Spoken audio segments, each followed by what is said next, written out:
everybody. Thank you for tuning in. Look at my dry skin.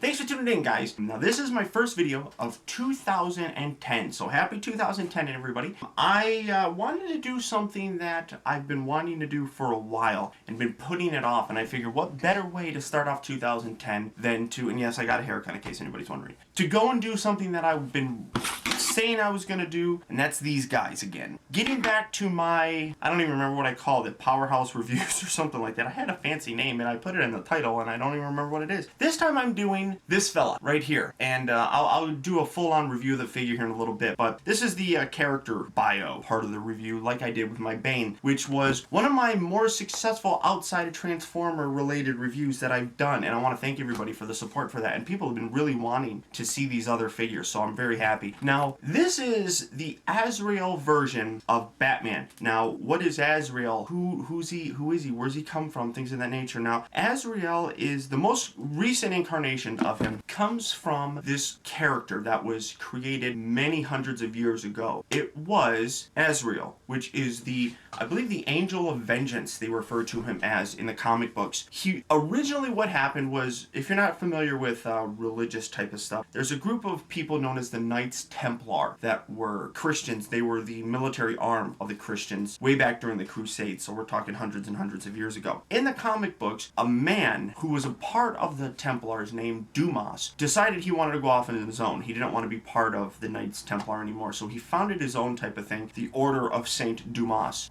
whatever you want to call it. And when this happened, they created this Angel of Vengeance, which over years what basically happened was one particular person would be chosen, and then their son would, from birth, be bred, be trained from very tiny, subliminal messages, things of that nature, to give him this, what they call the system. The system is a way for him to use kind of like special powers that were embedded into his DNA, that when he would put the mask on, he would become this crazy person, fight crime and stuff. The current incarnation of him was Jean-Paul Valley, who eventually became Batman when Batman's back was broken. But how he got to be Azrael is a little bit of a different type of a thing. His father was sent to confront weapons dealers, and the weapons dealers ended up killing him. Well, his father, at the original Azrael, when I say the original Azrael, I'm referring to Jean-Paul Valley's dad. When he was injured, he made it to his son's apartment. His son was going to school, I believe he was going to school in Gotham, and I believe it was for something to do with computers, computer engineering or something of that nature, so he's very tech savvy. When this happened, he passed on the persona of Azrael to Jean-Paul Valley, and the whole situation happened where there was this crime in progress. The father died, Batman came in, met the son, all this stuff happened, and the son basically was taken under Batman's wing as very, very a la Robin-ish, and I believe it was Tim Drake who was the Robin at the time. Robin really liked him, it seemed, at the beginning. So did Batman. He showed a lot of promise. They didn't know really about the system and how devastating it can actually be. So when Batman took him under his wing, Robin kind of trained him, and that's when the system started coming out, and he would automatically do things without even knowing what was going on. The Jean-Paul Valley character went off to the side, and the Azrael character came into play, and it was very, very dynamic. It was a split personality type of thing, and there was flashes of violence that Robin was like, I don't know, there's something not right about this whole thing. When Batman had his back broken, it was decided at that point in time by Bruce Wayne that he would select Jean-Paul to don the mantle of the Bat. Now, this actually kind of threw Robin off a little bit. Robin more or less thought that he would select his former ward, Dick Grayson, who's now has the persona of Nightwing. He thought he would select him to be Batman, and Bruce Wayne didn't want to, because he said that Dick has his own thing. He's got his own, I think it was Teen Titans, could be wrong, but he's off doing his own thing, and he's trying to become his own man, and he didn't want to ask him. And Dick knew that would happen, so Dick wasn't too terribly offended by it. He would have done it if Bruce asked him, but he knew deep down he wouldn't like it, and Bruce knew that about Dick. So it was a very controversial decision, I suppose, to select somebody outside. When this happened, this guy comes into play. Now, not necessarily with this armor, because he's very different than most Batman looking type of characters. Originally, he started wearing the original Batman outfit, but the training and the system system started taking over. Basically, at this point in time, he started distancing himself. He said that he has to beat what beat Batman to become Batman. So the one thing that Bruce made Jean-Paul promise not to do was go after Bane himself. This was not a good idea because basically it's like throwing, a challenge out there to Jean-Paul. He needed to defeat Bane, and he basically did. Now he did it with the assistance. I believe it was at this point when he actually invented these gloves, and I'll show these off better in detail in the actual character review. Oh, there's a little paint scuff on here. That sucks. So he created those gauntlets and he wore them, and he beat the pulp out of Bane. Now whether or not it was because, my personal opinion is because Jean-Paul was far more aggressive and Bane wasn't expecting that. Bane knew that that wasn't Bruce Wayne. He knew that he broke Bruce Wayne, but here's an imposter. He has to get rid of him because it's Batman, and anything that way has to be destroyed so that Bane can be the man. Through this happening, he brutally beat Bane, and this really upset Robin. Now meanwhile, Bruce Wayne had left. He had left the country, and I'll get into that when I go into the Mask of Tengu Batman review. But he had left to search for Tim's father and his doctor at the time. They were both kidnapped, and like I said, I'll get into that in a little bit when I do that review. So there was no real way to contact Bruce to tell Bruce what was going on. The only contact that would happen was every now and then Bruce or Alfred would call from Africa or whatever, wherever they were, to kind of give an update on what was going on, and they never had enough time. Robin never had enough time to talk to him and explain to him what was happening. Now through this whole time, the system, like I said, started taking over Azrael. I'm going to refer to him as Azrael because I don't like referring to him as Batman. But he started losing more of his persona as Jean-Paul. He started becoming more of this vengeance, angel of vengeance type of a thing. And at the time, there was a lot of other criminals that are out. Joker was still loose. You got to remember, this is all sequential. So Joker's still out there. Riddler's still out there. The Mad Hatter's still out there. All these criminals are still loose. So Azrael has to really rein in all these villains and get them under control. And Robin is kind of being left out of it. Azrael's doing everything himself. In fact, Azrael even goes as far as locking Robin out of the Batcave entirely. All the entrances are boarded up, bricked up, sealed. So it's only Jean-Paul that is in the Batcave. Robin's like, well, I don't know what to do. I gotta do something. He actually goes after Dick Grayson, Nightwing, and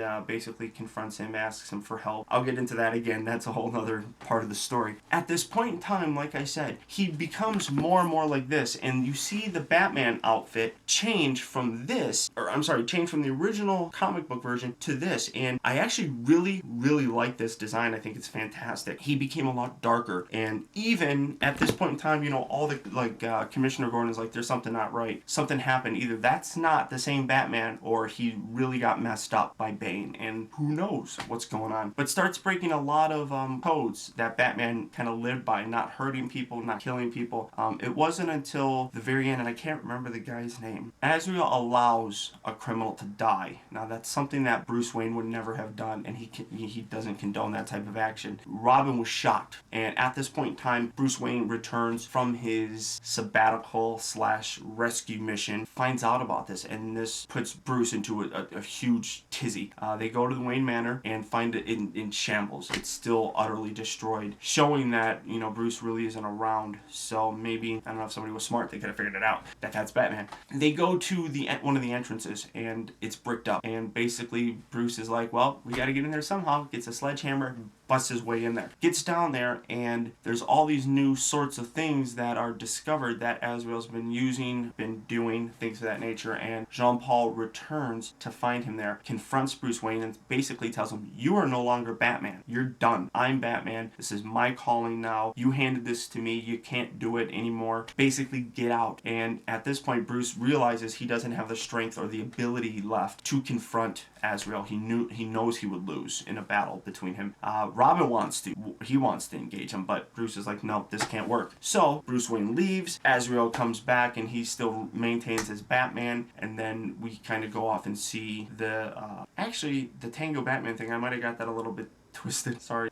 Tango Batman, that's when Bruce goes off. He asks for help from somebody, and like I said, I'll get into that later. Becomes strong enough again to don the mask, as it were. Confronts Jean-Paul Valley, and succeeds in beating him, mostly because at this point in time, everything that Jean-Paul sees and hears and does has a split personality. He hears his father screaming one thing, he hears the angel, the original angel of vengeance, Saint Dumas, screaming something else, and he's got all these conflicting things, and Bruce really plays off of that. Bruce, the Bruce Wayne Batman has always been a very psychological guy. He'll beat you psychologically, not necessarily physically. So he's able to play into that bit with Jean-Paul and is able to defeat him ultimately. And at this point in time, then Jean-Paul Valley realizes that he is not the Batman. He cannot be Batman anymore.